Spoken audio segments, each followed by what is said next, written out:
Over the weekend, Donald Trump's press secretary, Karoline Leavitt, went on Fox News in a desperate attempt at damage control as last week everything went horribly wrong for Trump and he was publicly humiliated more than once. But before we unpack all that, if you end up liking this video and you want to support the channel, please be sure to hit the like, subscribe, and alert bells before you go. All right, friends, we have several clips to play from Karoline Leavitt's interview with Maria Bartiromo of Fox News in her attempt to do damage control on a wide variety of topics. We're going to start with this clip and unpack it together. Morning.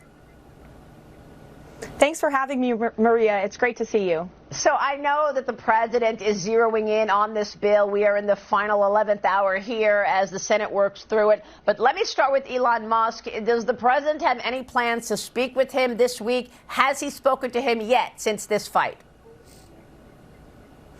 No, he hasn't, and frankly, I don't think the president intends to. The president is very much focused on delivering on his priorities for the American people, and that includes passing the one big, beautiful bill. And I'd like to add that the president shares the concerns of Elon and Senator Johnson about our nation's debt crisis. It's one of the many reasons he decided to run for president in re-election again. And that's precisely why we need this bill to pass and to be sent to the president's desk for signature as soon as possible. Because this bill provides $1.6 trillion in mandatory savings. And when you combine that with the tariff revenue that President Trump's America First trade agenda is bringing in, nearly $3 trillion over the next 10 years, that's a projection, according to the Congressional Budget Office. And when you combine that with the Council of Economic Advisors projected growth of 3%, we're going to cut the deficit by $8 trillion over the next 10 years. And look at all of the other pro-growth economic policies this president has taken.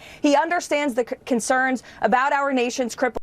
She is stammering to the point. I mean, she's so uncomfortable trying to do this damage control.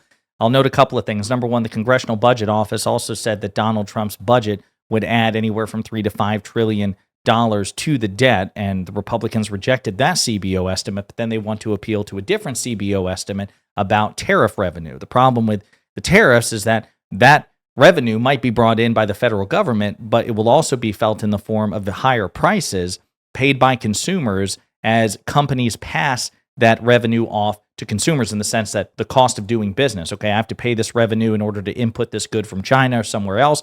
Well, you, American citizen, will pay more at Walmart and other retailers and other places in order to compensate that, so the companies don't have some sort of profit loss. She's omitting that part as well. I'll also point out that Donald Trump added $8 trillion to the national debt while he was president, the single greatest contribution in a 4-year period. Donald Trump is objectively far more financially irresponsible and fiscally irresponsible than any Democratic president. Tomorrow, but Karoline, what I'm trying to understand here is how rough this got, because the president said that Elon Musk disrespected the office of the president. Now, we know that there was real disrespect in a lot of those X posts from Elon Musk, for sure. But did he actually get physical? Was there a fist fight that he body checked the Treasury Secretary? I certainly wouldn't describe it as a fistfight, Maria. It was definitely a disagreement. Although I was not there, I didn't witness it with my own eyes. I heard about it through secondhand reporting. But again, we've moved on from that. The president has moved on from it. And the entire administration is focusing on passing this bill. But also, Maria, cutting waste, fraud, and abuse from our government remains a critical component of this administration. Do you see how nervous she was? Oh, shit, don't ask me about the purported fist fight between Treasury Secretary Scott Bessent and Elon Musk. But the fact of the matter is she appeals to, we're really focused on cutting waste, fraud, and abuse. Well, the White House sent a rescission package which would only codify $9 billion in waste, fraud, and abuse. And those savings are meager, just objectively speaking, and they are vaporized by the trillions of dollars of deficit that this one big, beautiful bill creates, which is why Elon Musk was so pissed in the first place. And again, she is unable to address that. Here's another clip. Where his heart is and where his priorities are. But, Karoline, right. The Washington Post reported after speaking with Steve Bannon that Elon Musk aggressively body-checked Treasury Secretary Scott Bessent in the White House. We're all trying to figure out what happened here and how come this got to this level. What happened? Did he body-check the Treasury Secretary in the White House? Well, look, when this story originally broke, I said from the podium that there have definitely been healthy disagreements amongst the cabinet and Elon Musk. There were times in which they got frustrated with one another, but I think that really speaks to the heart of this cabinet and the president's team, that they can have these robust disagreements and then still come together to do what's right for the people they are serving. And you saw when President Trump graciously sent Elon Musk back to his companies, Secretary Bessent was there in the Oval Office, along with Secretary Lutnick and Stephen Miller. I was there, the Chief of Staff was there, and we were all hoping for the best for Elon. And I think it's unfortunate that now that he's gone back to his companies, he is lambasting this bill that he was very much supportive of by all accounts. I mean, he never spoke out against it until he went back to his companies, and that's okay. He has a right to speak for his companies, but the president and the Treasury Secretary and this whole cabinet are working on behalf of the country, so everyone is focused on moving forward now. So again, spirited, robust disagreements that involve shouting matches and fistfights in the halls of the White House. Hilarious, number one. Number two, Musk's objections about the big, beautiful bill were weeks in the making. And again, many of his motivations were purely selfish and on behalf of Tesla and SpaceX and other things that are corporate brands of his that were being impacted negatively by Trump's tariffs and the one big, beautiful bill. But he criticized it with increasing public fervor over a matter of weeks. It's not like he just flipped on a dime, even though he's obviously clearly emotionally dysregulated. So again, she's being dishonest about that. Here's another clip. Paying for it. Stephen Miller put a post out about the details of the big, beautiful bill, and he was attacked by one of the reporters apparently on ABC. I saw your tweet about it, and you say last night in a since deleted post, so-called journalist Terry Moran went on a rampage against Stephen Miller. What happened, Karoline? Well, ABC is going to have to answer for what their, again, so-called journalist put out on Twitter in the wee hours of the night, calling Stephen Miller vile. They said that President Trump is a world-class hater. And this is, again, coming from someone who is supposed to be an unbiased and professional journalist.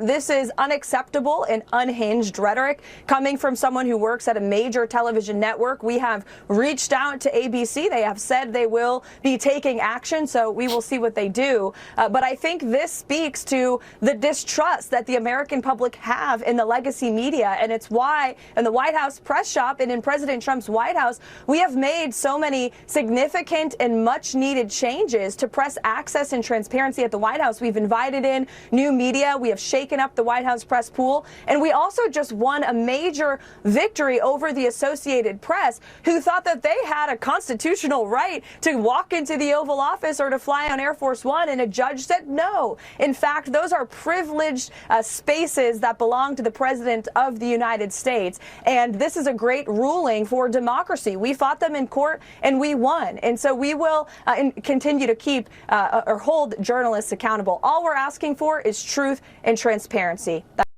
So again, totally full of shit in so many ways.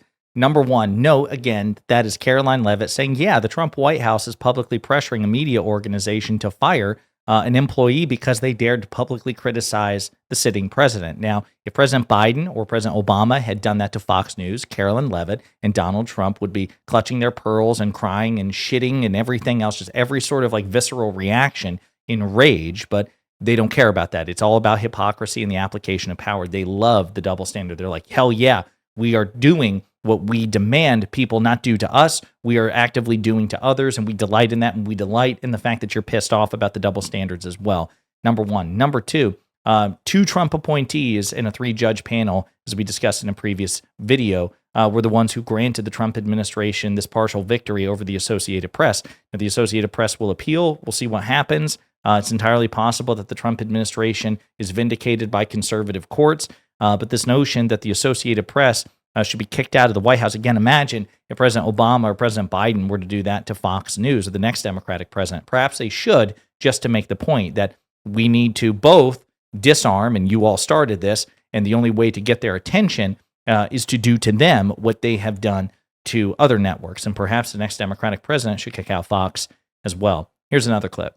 because this bill provides $1.6 trillion in mandatory savings. And when you combine that with the tariff revenue that President Trump's America First trade agenda is bringing in, nearly $3 trillion over the next 10 years, that's a projection, according to the Congressional Budget Office. And when you combine that with the Council of Economic Advisors' projected growth of 3%, we're going to cut the deficit by $8 trillion over the next 10 years. And look, because this bill. So again, most nonpartisan estimates conclude that between $3 to $5 trillion will be added to the national debt, that the deficit will be blown up as a consequence of this.